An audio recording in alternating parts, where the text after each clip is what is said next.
একসময় এক ঘন জঙ্গলের ধারে একটি ছোট কুঁড়ে ঘরে থাকত এক সৎ ছেলে। সে তার মা ও বাবাকে খুব ভালোবাসত। পরিবারটি ছিল গরিব, তাই ছেলেটি প্রতিদিন জঙ্গলে গিয়ে কাঠ কাটত। সেই কাঠ বিক্রি করে সে সংসার চালাতো এবং মা বাবার মুখে খাবার তুলে দিত। একদিন ছেলেটি জঙ্গলের পাশে নদীর ধারে কাঠ কাটছিল। হঠাৎ অসাবধানতাবশত তার লোহার কুঠারটি হাত ফসকে নদীর জলে পড়ে গেল। কুঠার ছাড়া তার কাজ করা সম্ভব নয়। সে খুব দুঃখ পেল এবং নদীর ধারে বসে কাঁদতে লাগল। হঠাৎ নদীর জল থেকে উঠে এলো এক জলপরী। তার মুখে মৃদু হাসি।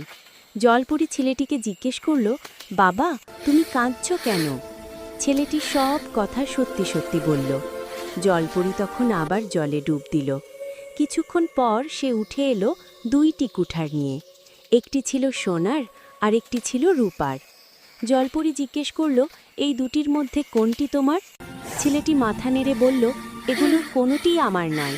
আমার কুঠারটি ছিল সাধারণ লোহার। ছেলেটির সততায় জলপরী খুব খুশি হলো।